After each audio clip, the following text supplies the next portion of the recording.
Hello everyone, আসসালামু আলাইকুম। যারা বিড়াল পালেন তাদের জন্য এই ভিডিওটি খুবই গুরুত্বপূর্ণ। আজকের এই ভিডিওতে আমি দেখাবো যে কিভাবে আমি বিড়ালকে লং জার্নিতে নিয়ে যাই এবং লং জার্নিতে যাওয়ার ক্ষেত্রে আমি কি কি বিষয় খেয়াল রাখি। লং জার্নিতে যাওয়ার ক্ষেত্রে আপনাকে দুটি বিষয় খুবই গুরুত্ব সহকারে দেখতে হবে। প্রথমত হচ্ছে বিড়ালের খাবার, আর দ্বিতীয়ত হচ্ছে বিড়ালের পটি। আমি বাসা থেকে বের হওয়ার ১ ঘন্টা আগে ওকে খাবার দিয়েছি। তো এখন পেট ভরে খাবার খাচ্ছে। খাবার খাওয়ার পরে ওকে আমি পটি করাবো। তো খাওয়া দাওয়ার পরে ও হচ্ছে পটি করতে চাচ্ছিল না। অনেক সময় এরকম হয় যে ওরা খাবার খাওয়ার পরেও পটি করতে চায় না, এদিক সেদিক ঘোরাঘুরি করে। বিশেষ করে হচ্ছে যখন আমার যেহেতু তাড়া আছে, আমি একটু পরে বের হয়ে যাব, তা আমি ওকে হচ্ছে ধরে বক্সে বসায় দিলাম। এখন হচ্ছে সে পটি করতেছে, একটু পরে হচ্ছে সে পটি করবে। পটি করার পরে হচ্ছে আমি তাকে ঝুড়ির ভিতরে ভরবো। পটি করার পরে এখন হচ্ছে আমি ওর ঝুড়িটা বের করলাম, যে এই ঝুড়িতে করে হচ্ছে আমি ওকে নিয়ে যাব। তো এই ঝুড়িটাতে একটা কাঁথা আমি রাখি, তো কাঁথাটা হচ্ছে আমি সুন্দর করে বিছিয়ে দিচ্ছি যাতে সে খুব আরামে এখানে থাকতে পারে। যখন আমি ঝুড়িটা ভরেছি এরপরেই সে দেখে হচ্ছে নিজে নিজেই এই ঝুড়ির কাছে এসেছে এবং নিজে নিজে এটার ভিতরে ঢুকে গেছে। তারপর হচ্ছে আমি ঝুড়িটা ঢেকে দিই। যখন আমি বাইরে বের হব ওকে নিয়ে, তখন আমার মনে হইলো যে বাইরে তো ঠান্ডা পড়েছে কয়েকদিন ধরে।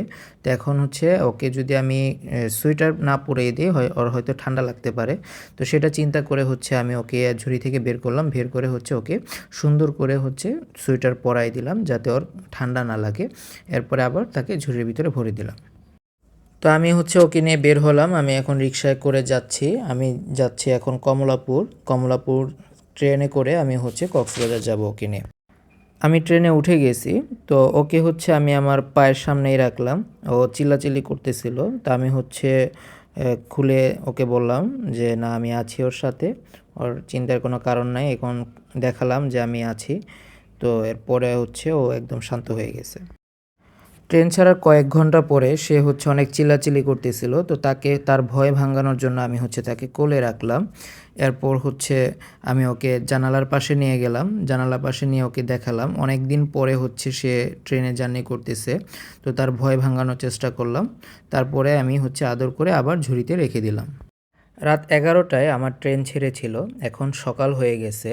তো শিডিউল অনুযায়ী 7টায় পৌঁছানোর কথা।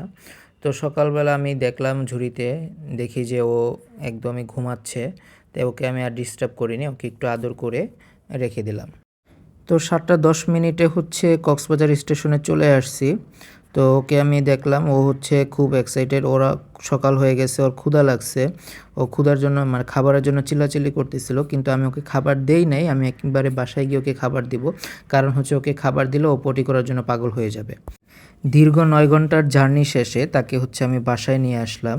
তো বাসায় আনার পরে প্রথমে আমার যেই কাজটা গুরুত্বপূর্ণ সেটা হচ্ছে তাকে আগে পটি করানো, কারণ সে প্রায় 9 ঘন্টা ধরে পটি আটকায় রাখছে।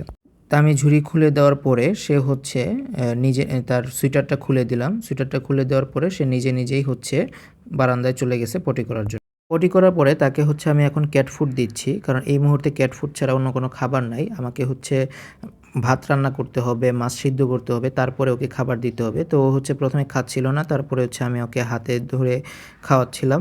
তো হচ্ছে কিছু খেয়েছে, তারপরে হচ্ছে আবার চলে গেছে। তো ও হচ্ছে 9 ঘন্টা পরে হচ্ছে ঝুড়ি থেকে বের হয়েছে। এখন হচ্ছে সে আগে ভালো করে ঘোরাঘুরি করবে, সে ঘোরাঘুরি করতেছে। তারপরে হচ্ছে সে আস্তে ধীরে খাবে। কিছুক্ষণ করে ভাত হয়ে গেছে, তা আমি হচ্ছে ওর পাত্রে ভাত দিলাম। ভাত দিয়ে এখন এদিকে মাছও সিদ্ধ হয়ে গেছে। তো ভাত এবং মাছ আমি মাখাচ্ছিলাম, মাখিয়ে হচ্ছে ওকে দিব। এর মধ্যে হচ্ছে ও যখন দেখছে আমি ওর পাত্রে ভাত দিচ্ছি, তখন থেকে ও চিল্লাচিল্লি শুরু করছে। যতক্ষণ পর্যন্ত আমি ওকে খাবার না দিব ততক্ষণ পর্যন্ত ও এইভাবেই চিল্লাবে। তো ভাত দেওয়ার সাথে সাথেই হচ্ছে একদম ক্ষুধার্ত বিড়ালের মতো সে হচ্ছে খাচ্ছিল, কারণ সে অনেকক্ষণ ধরে খাওয়া হয়নি তার। তো সে এখন খুব পাগলের মতো খাচ্ছিল। তো তারপরে হচ্ছে সে এখন পটি করছে। তো পটি করার পরে হচ্ছে তার এই কার্যক্রম শেষ। এখন হচ্ছে সে স্বাভাবিকভাবে আবার আমি টাইম মতো তাকে খাবার দিতে পারবো। তো এই হচ্ছে আমি বিড়ালকে যখন কক্সবাজার থেকে ঢাকা নিয়ে যাই এবং ঢাকা থেকে যখন কক্সবাজার নিয়ে আসি, আমি এই প্রসেসেই হচ্ছে তাকে নিয়ে যাই। আপনারা যদি আপনাদের পোষা বিড়ালকে লং জার্নিতে নিয়ে যেতে চান, তাহলে আমি যেরকম দেখিয়েছি সেভাবেই আপনারা খেয়াল রাখতে পারেন। আর এই বিষয়টা খেয়াল রাখলে বিড়ালের কোনো অসুবিধা হবে না, আপনারাও সেফলি হচ্ছে আপনার বিড়ালকে বিভিন্ন জায়গায় নিয়ে যেতে পারবেন। তো আজকের ভিডিওটি এই পর্যন্তই ছিল। সবাই ভালো থাকবেন, সুস্থ থাকবেন। আল্লাহ হাফেজ।